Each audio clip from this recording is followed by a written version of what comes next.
So, in my continuing journey talking around or discovering around identities and different identities within the field of area, I've had the great pleasure to have met a very famous performer in San Francisco.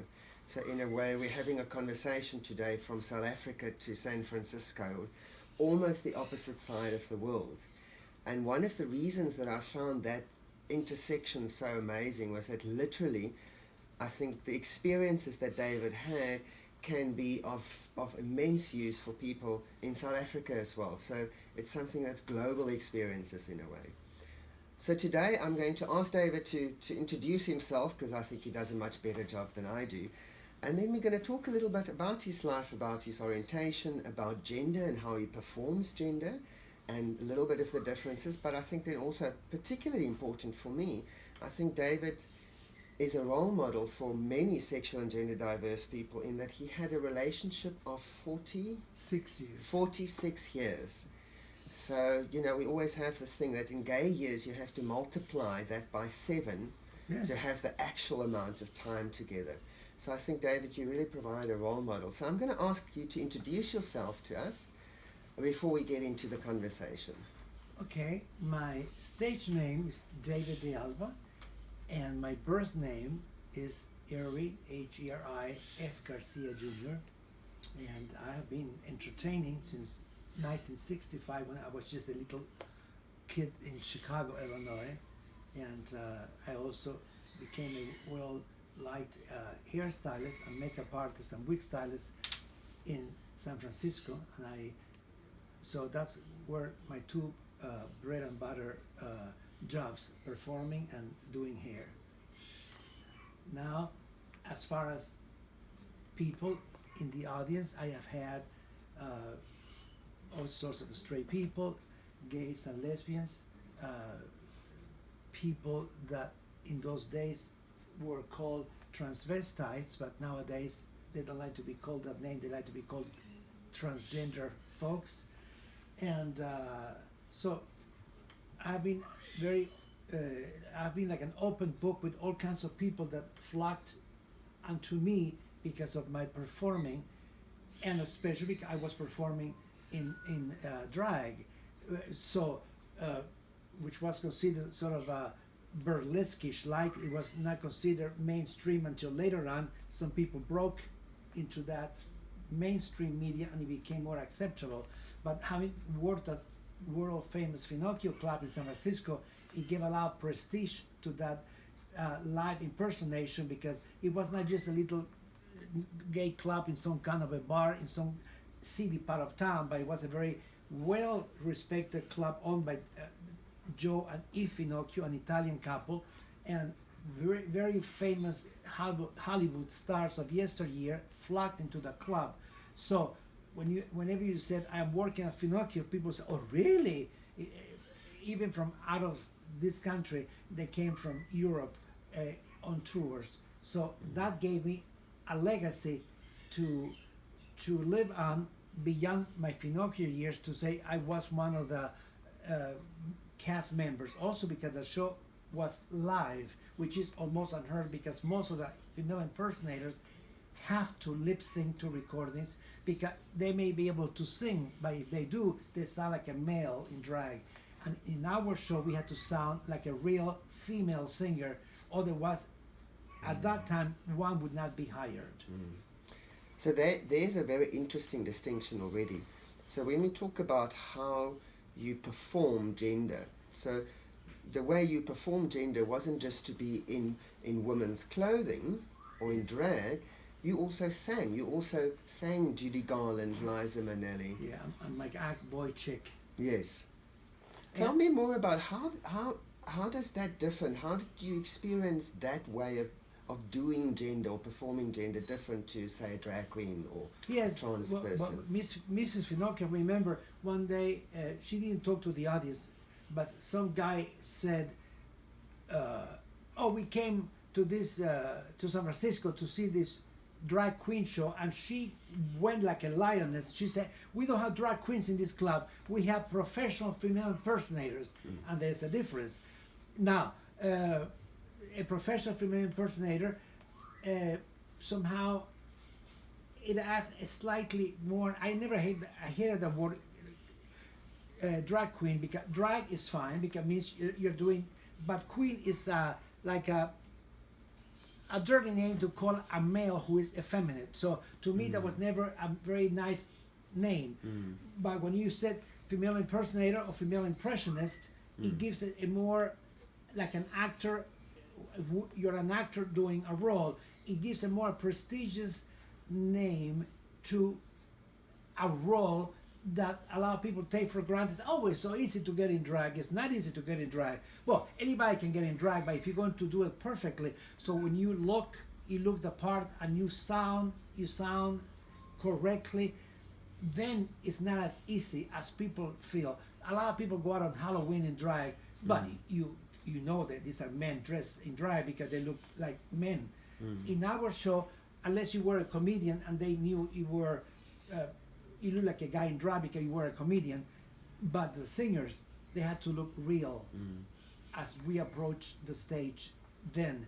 And we were backed up by musicians, which in most clubs, these boys, no matter how nice or good they are, they have to lip sync to a recording of the female singer they are representing. We never did. At least up to 1989 when Finocchio was live. Afterwards, I understand when things changed and the band was fired from his Finocchio because the club was going downhill because they couldn't afford the rent, then the show went lip sync. But that's not the Finocchio I remember or people remember. So female impersonators, this is not something that we see a lot of people doing men doing female impersonations today. Do you think it's a dying art in a way? Well, there is impersonators in every state. They have drag shows, but when you talk about perfection, people like Danny LaRue, who died in London, Ricky Renee in Germany, who was in the movie Cabaret with Liza, then Laverne Cummins, who just passed away last month, myself, and some of the other wonderful performers from Finocchio's. It is a dying art because I don't see new ones coming in performing with their voices. At least not in a regular venue like Finocchio's was. If they are doing something on their own, maybe they do in Germany and some countries in Europe, but in this country, there's no place I can say, like before, even if I wasn't in the show, let's go to Finocchio to catch the show. If I went to San Francisco, they have drag shows there, I'm sure, but everybody lip syncing. And there's two things you mean in terms of female, but it's not just impersonating a famous person like a Judy Garland, but you also mentioned Boy Chic, which was your own creation. Yeah, Tell me more about that. Boy Chic, Mrs. Finocchio always wanted, in my case, being that new bilingual contracted singer for her review, to be myself and not to impersonate so much Judy or Liza or whomever. So I had to sing as myself, as David de Alba. Then Paul created the name Boy Chick from an old movie in which this guy called the other guy, "Come here, Boy Chick," and Paul said, "Oh, but this guy was not in drag. Why they call him Boy Chick?" Now they tell me that Boy Chick is some kind of a Yugoslavian name that means something else. But when you spell it BOY CHIC means a boy and a girl. So it's a boy doing a girl. So Boy Chick was my international act as Finocchio's for all the time, in between when I did Judy or Liza or Gloria Swanson or whomever. But that was my forte because I could do the Latin songs that my famous singer from Cuba, Olga Chorenz, did. So I introduced her songs through my act. And then people that came from South America and Spain and Puerto Rico and different countries, and some the ones who escaped from Cuba, they would come in, they would hear songs they were acquainted with. And that's why I fit the bill for Mrs. Finocchio wishes to entertain the many Latin audiences, some of them who didn't speak English well. And no matter how beautiful Laverne sang, they say, "Oh, what a beautiful singer he was," but they didn't understand the lyrics. In my case, they would understand the lyrics, the Latinos.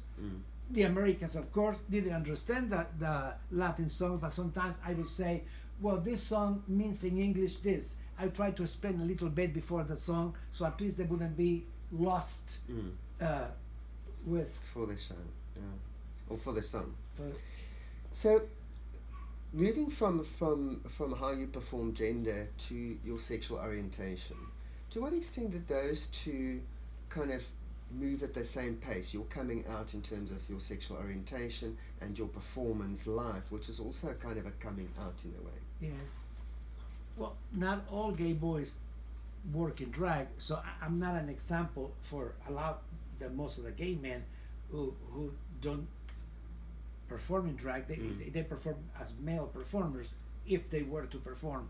But in my case, the performance, and unlike some of the transgender people who need to be dressed in female clothes when they go on the street, or even when they are with their wives, because most of them are straight men who like to dress in female clothes because they feel more at peace with themselves.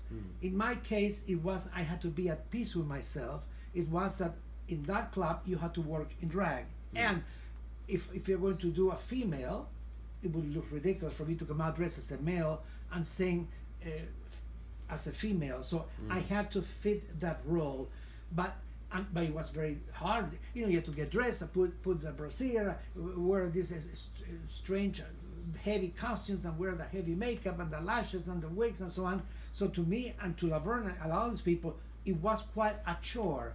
It's not like we looked into the mirror and said, "Oh, how pretty I am! Oh, I love being a female." I never heard any of the boys of Finocchio, like some of the TG friends I have, who love to be praised and they don't want to be called Mr. They like to be called a femme name. Now at Finocchio's, Mrs. Finocchio refused to have anybody be introduced as a female. They would have to say Mr. Carl Wallace, Mr. David de Alba, Mr. Laverne Cummins. Now Laverne sounds like a female name, so by saying Mr. it gave a boy entrance, but Laverne sounds soft.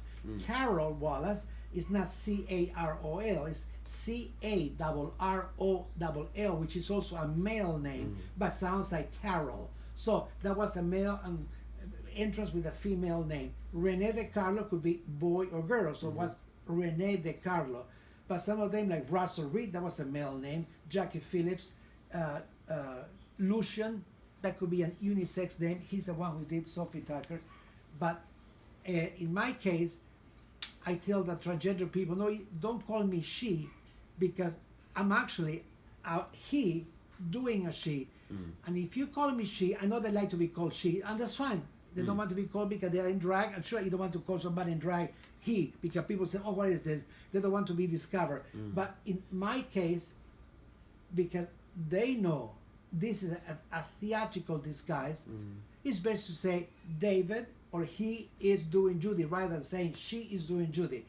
But a lot of people, I don't try to make corrections except for the local media, because then otherwise people get the idea that everybody who works in drag lives in drag in the house. Well, some of them could be transgender people who live in drag, but most of the drag performers I knew, they never worked in drag out of the club or at home. It was only done at the Finocchio's or at an event.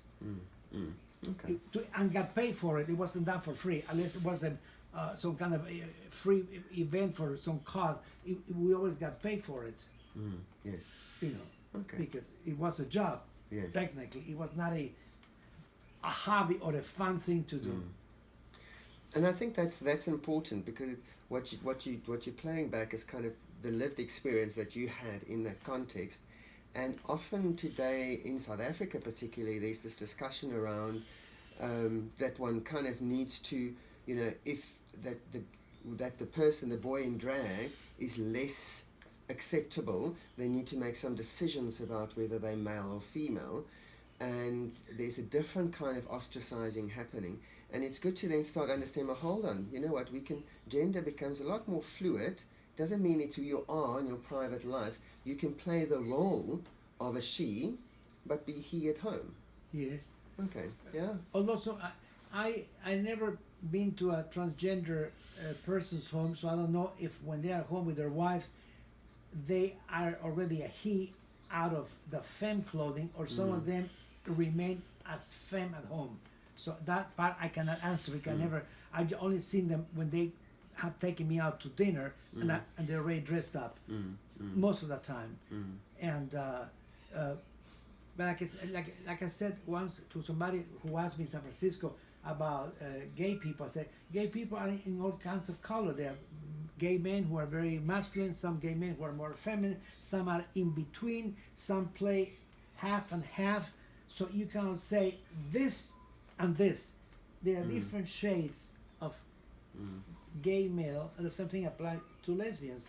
They have different. Some are more masculine, some are more feminine. The more feminine are called nowadays lipstick lesbians. In those days, they didn't call it lipstick. They just called femme lesbians or butch lesbians. That's what they used to call in those days.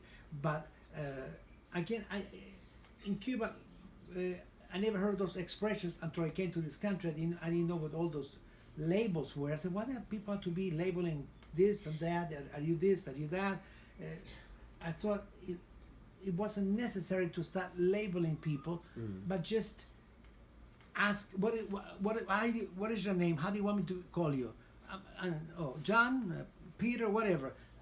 Rather than saying, trying to explain, well, Peter is a female doing Peter, or this one is a female, why go to, unless you're doing a show like this, or performing in a nightclub in which people are paying to see a guy dressed in drag, why do you always have to try to explain to people about, because then it gets confusing, because most people, not even some doctors, understand identity. Even for me, it's difficult to understand sometimes about certain identity, because I never had trouble with my identity. I knew what David is, and I never had a call to have a sex change.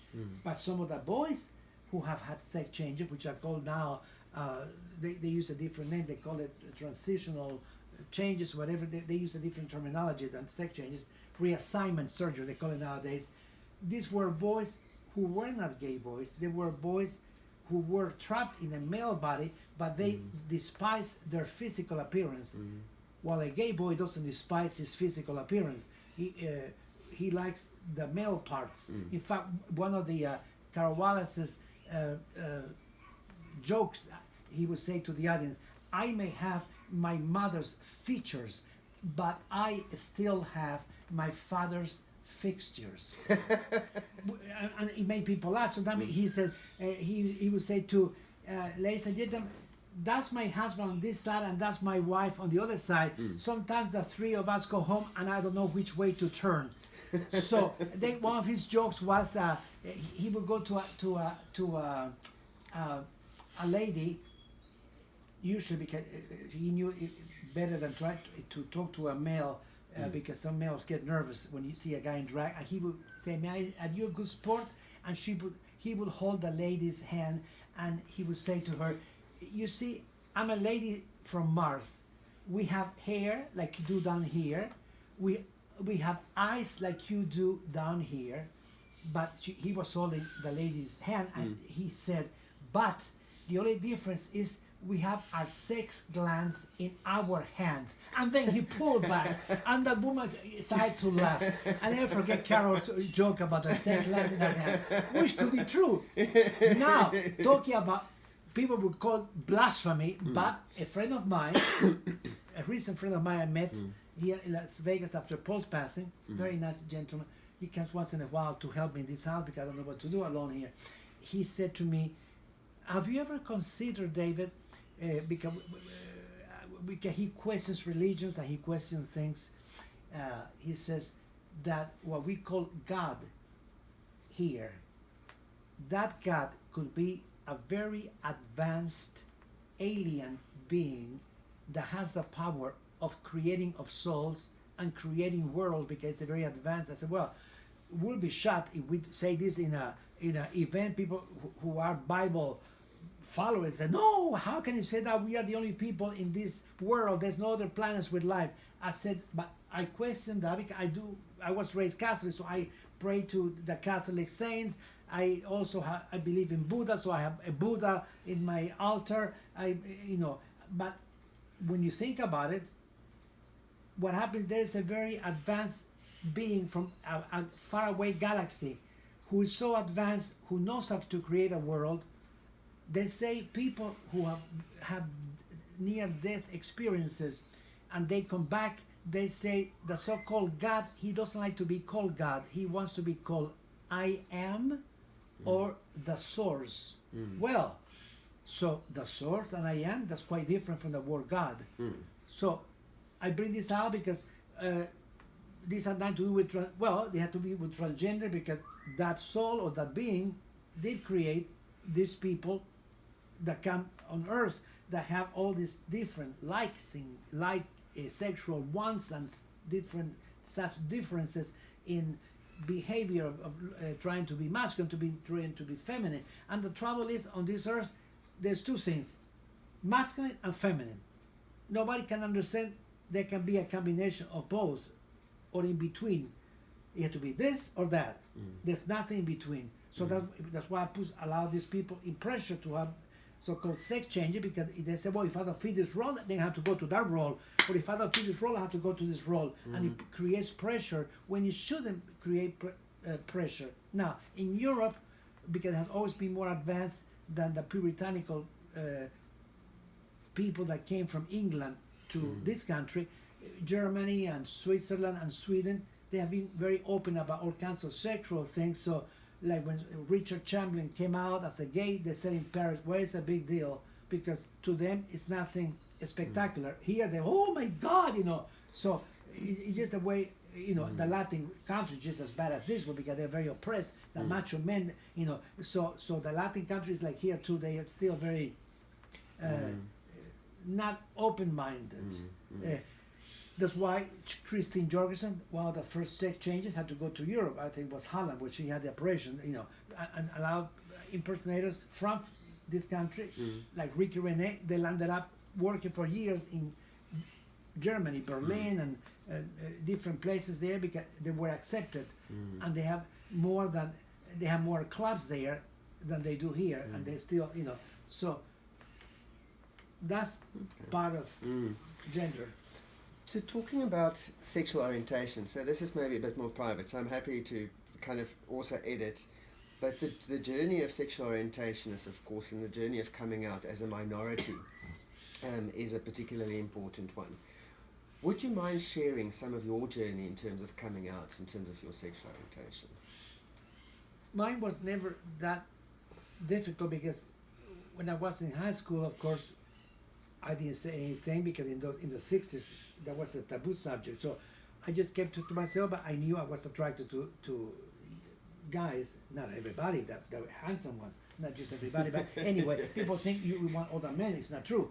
But certain types I like. But anyway, and when I went to gay clubs in Chicago, although I was going to high school, I didn't talk about it in high school, I got to meet people, gay men, and experience gay life and perform.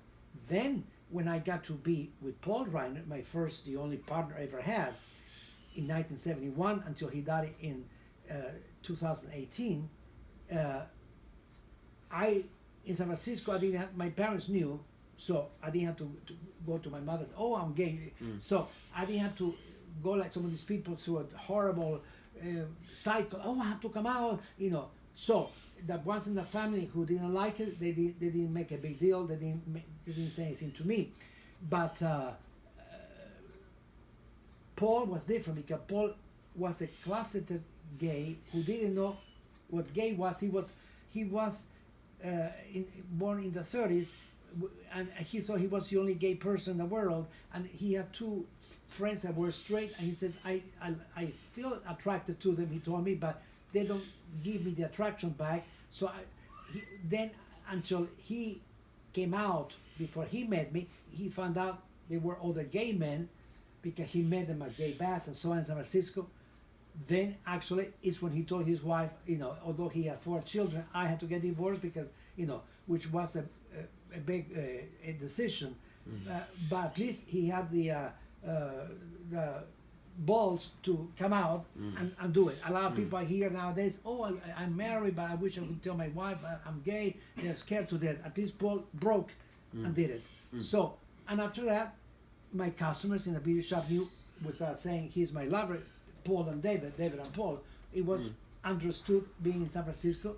So I didn't have to say to people, like some of these kids nowadays who can legally get married, they say, oh, this is my husband, this is my husband. Then straight people say, well, which of you is the wife? Because they want to know who plays what part in bed. Then it gets very complicated. You have to explain, oh, no, he can be my wife, but I can be my husband. And people say, what? They get very confused. So without getting into those details of sexual things, in my case, was easy. Now, if I didn't come out in high school because, of course, it would have scared people to death because those days, gay boys would have gotten beaten up. Not like now.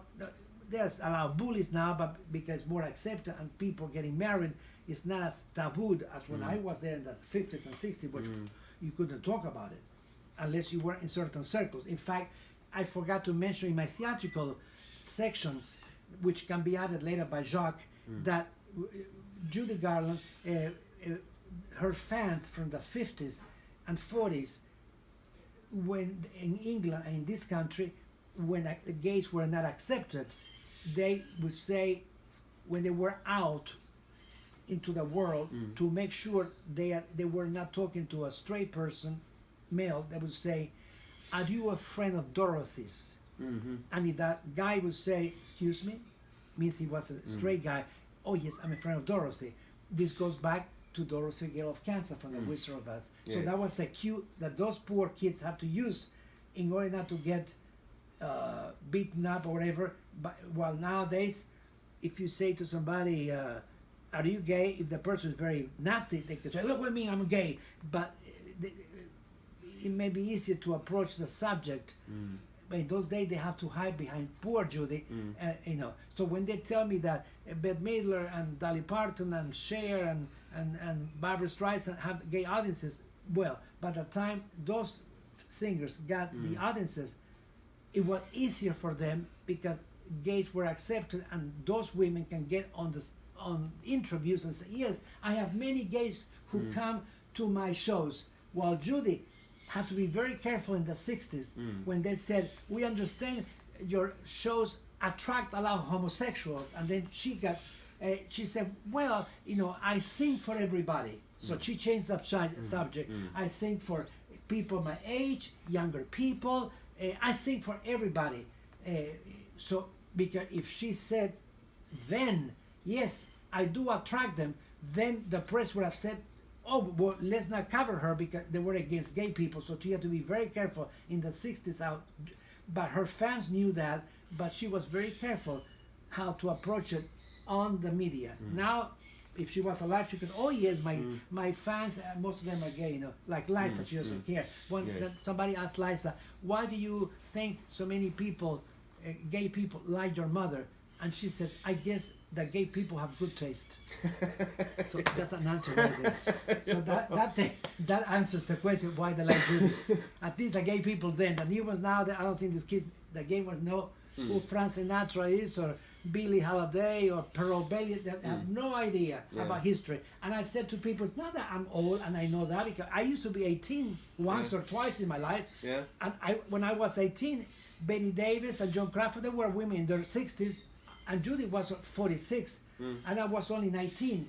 So I knew who they were. I knew who Pearl Bailey was. So they were older women. So it's not like I was only with the young ones like Connie Francis and Frankie Avalon, which were my age group. I knew who the older ones were.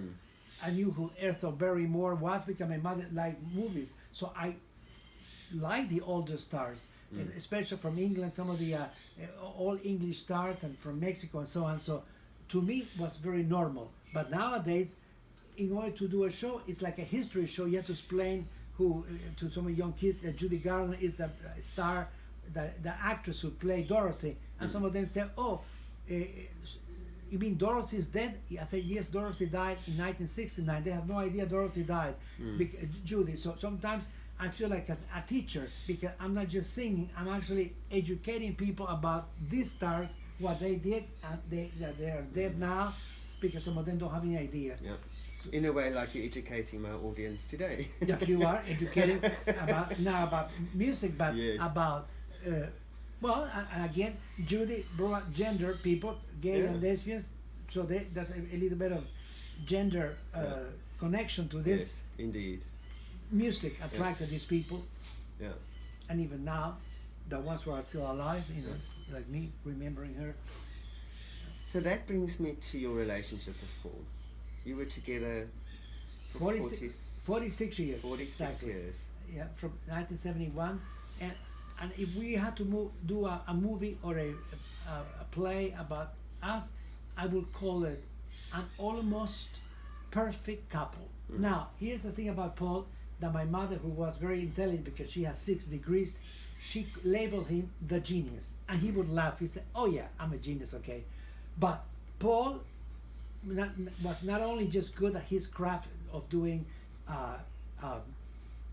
mechanical engineering, which was his forte, and then became a project manager, but he could do carpentry. Without being a carpenter, he did the most beautiful updating of our homes in California, the house on the Harrow and Rhode Island that you photographed. He put the house together, the houses that should be demolished. Paul did a lot of things here. When my website was created, he had no idea what a website is, and he bought a book called Book for Dummies. He read the book and he created a website that won awards. Paul could cook like Italian food and Indian food and that food and that food, and would do it well. The only thing he didn't do well was play the guitar. So he said, "No, I won't play because I'm not a wonderful guitarist." So he has a guitar here. I should say, because he didn't want to play. He said, "I'm not that good at playing." But if he wasn't, but anything else he did was to such perfection that when he died, and I had to do things, even making the bed, which he did even better than I could do, I said to myself, everything is very mediocre done by me, because he said, "You sing or dance and do hair. That's what you do best. And clean the house and take care of your pets. I do the rest." He did the bills, he did the taxes, he could, he could fix things. Anything went wrong, a faucet, Paul knew how to fix it. Paul could fix cars. So my mother used to say to me, "Well, the only explanation we have, Paul has in this incarnation many reincarnations of other jobs that he was very good at, that he carried along here." And although we are blanked when we come in, according to my religious beliefs, when we are born, we are blanked out of our past, so we don't remember. Somehow, some of those things remain untouched. Like when you take a tape recorder and you erase, let's say a cassette tape recorder, sometimes you erase everything, but you leave a little bit behind. So that little bit behind was enough for Paul. So before he died, he says to me, "When we die, everything goes down." I said, "Oh no." I said, "When we die, all the experiences you have now, you take with you, and when they take the veil away, and you see all the reincarnations, and you learn things there, you're going to expand all the things you knew here, plus new things." So talking about genius, you're going to expand into a bigger genius. He said, "Oh yeah, but what is the point?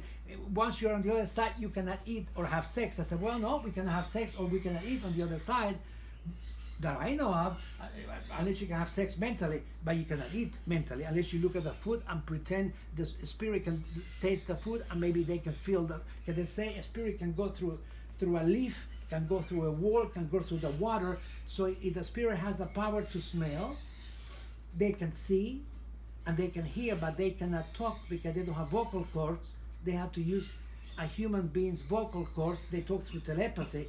They have almost all the senses. Maybe God doesn't want us to talk because people talk nuisance in the earth, talking junk. So they don't want people to be talking on the up there. So that wouldn't be a peaceful heaven. Maybe that's why they want you to talk through telepathy. Must be a reason. Okay, if you can hear and everything else, so your senses are. I don't know when I go, but the trouble is, then I said, how can I tell people? Yes, it was true. Then once you go, there's no way to tell unless we find a good medium here, which they exist.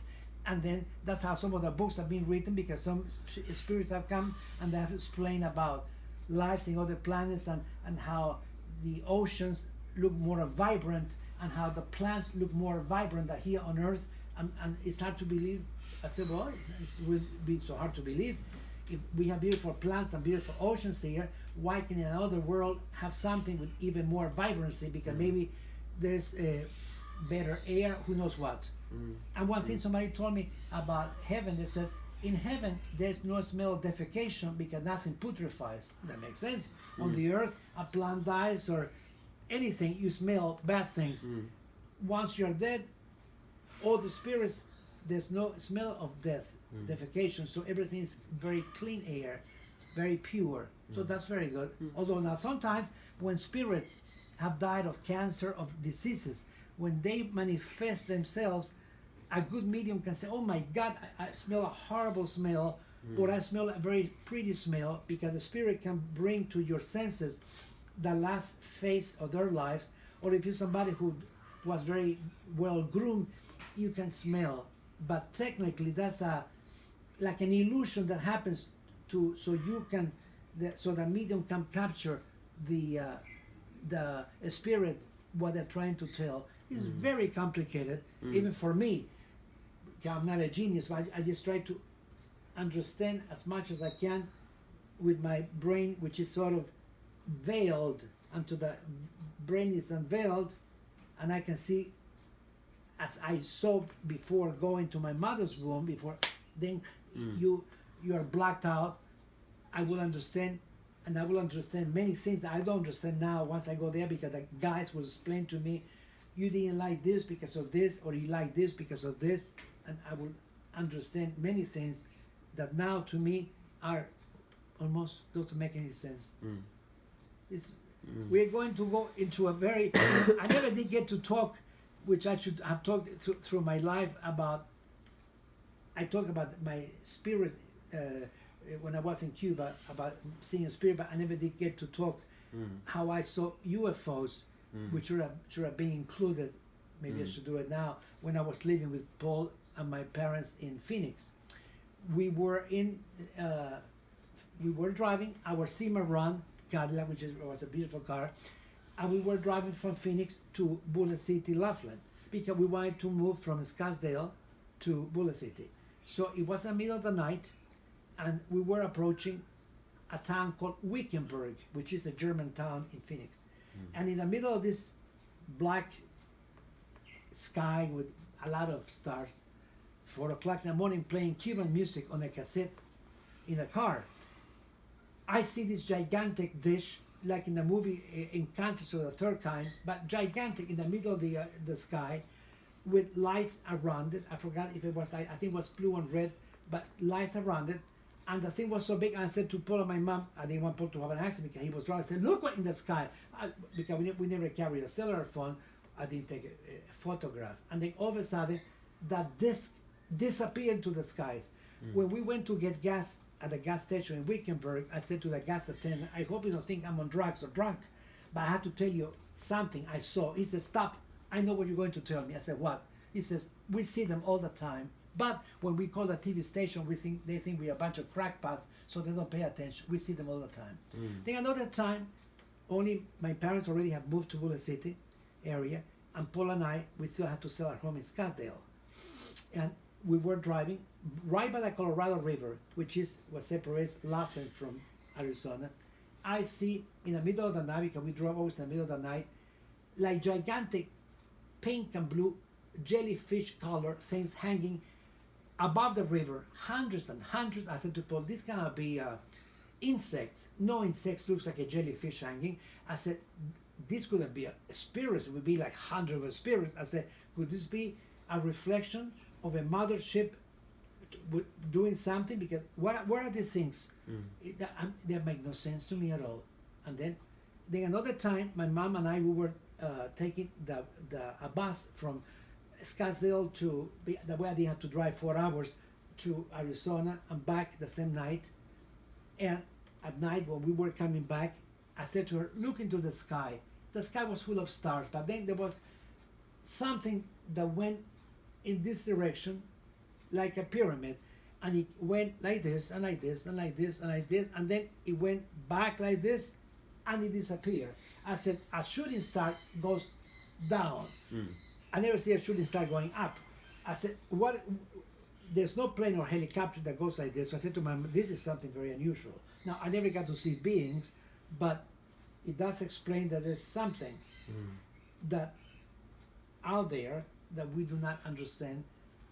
That most people don't want to understand because they get terrified, but there's a lot of UFO enthusiasts who, when I talk about it, they say, oh yeah, I understand what you mean, and it's perfectly fine. So at least I got to see spirits, I got to see UFOs, no beings, but I don't think I'll be maybe sort of scared having a being, unless it's a very good being and promise me to not to take me far away and bring me back, because they leave me in all the world and here are my pets. What am I going to do? Stuck somewhere other place? But Okay. No, Open camera. no, sorry. I want to use your camera. Thank you. So, David, what I want to kind of in kind of finalizing our interview today, I want to ask, do you have any advice that you would want to give to my colleagues, fellow psychologists, counselors, working in this area? well, I hope people say, well, how can he give us advice, because he's not a doctor himself? I said, no, but I the experience of living a life maybe can give me some leverage than just studying from a book. Is not the same thing as being the part and living it. So all I can say is, some of these poor kids, some of these psychologists, unless they are, if some of them could be homophobic, the first thing a gay boy will go and they say, oh no, this is wrong, and we try to change you. There's ways you can think about this. Why don't you get a book of a female naked and try to masturbate instead of looking at males and try to change your orientation. You can't tell somebody who has already a feeling inside, unless somebody's so confused and psychotic that say, I don't know if I like men, I like women, I don't know what I want, I'm confused. But if they're confused, there's a psychopathic. But if it's a gay boy who says, I don't like women, or a lesbian who says, I don't want to be with a guy, there's no point to tell this woman, well, if you had a right guy in bed, you would not be a lesbian. That would be or to say to a guy, if you had a right woman, you wouldn't like men. This is what I hope these psychiatrists, or if somebody, to advise somebody to have a sex change, if that person dislikes his organ and he said, I do not like this organ, I hate it, but if the guy says, well, I like my organ, but I don't know if I like to have a cut, but I do enjoy it, I will be very careful, because if you enjoy something and you have a cut, you can't put it back. It's not like getting in drag and getting out. So those are the things I hope when people are advised to do something, that there's no return. Now they say, oh yeah, we tell a person to live in drag for a year, but that's different. You can live in drag for a year having your boy parts, and that's very cozy. But yes, I like to be in drag, I feel fine. But are you ready to have your organs cut and have breast?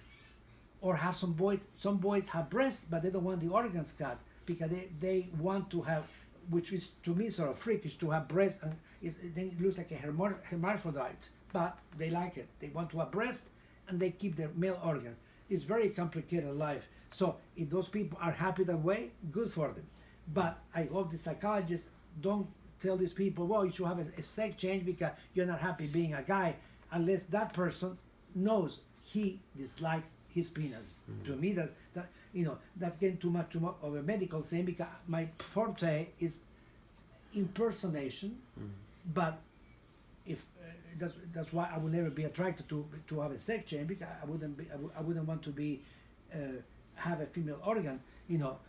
Maybe in another life I was, but it's good to be able to be a boy and then change if you want to. So my advice is to be very careful when advising somebody to do something radical like an operation, because to advise somebody to live in drag or to drink as a guy, a woman dressed as a man, is much different than when you go through an operation. That's it. You cannot go back. Especially a male. The female operation is not. They can cut the breast, and I guess but they haven't construct a perfect penis, but they can construct a perfect vagina for a male. So once they construct it, the organ is inside and is lost. So if they want it back, you're stuck. So that's very careful. That's why I would advise, especially if I talk to somebody who says to me, I don't know what I want to do. I said, do you hate your body or do you like it? Or is it that you feel like you enjoy some of the feminine things, because you can get dressed and get made up, but that doesn't mean you have to change your body. That's what I would advise somebody, even without being a doctor. Thank God in my shows I never talk about politics, about sex, about sports, or religion, because then you get into a terrible fight of people say, oh, he's talking about this religion, he's talking about politics, he's talking about this. So I always kept a neutrality. I would just sing or dance or do jokes, but never went. So if somebody was of Jewish religion or Mormon or whatever, they said, no, he didn't affect me because he didn't touch religious. The only time I talk about religious is when I talk about that I believe in spirits and reincarnation. Some people, some religions, oh, this is unheard of. Indian people from India, they believe in reincarnation, and other countries, but some people, that's why I think I do talk, not in my shows, but interviews, I want to express what I was taught. But when I would do a show, unless I'm going to do a show, I hope to do a show called If I Could Bring Time Back, then of course, being an anecdotal show, not just me singing, I would talk about my likes in my religion, beliefs, whatever, because it's going to be a personal review of my life. But at Finocchio, no, it was just singing or dancing or doing jokes if you were a comedian. I hope David, this enlightens. yes, thank you so much. I really, really appreciate the time. That's good. Thank you so much.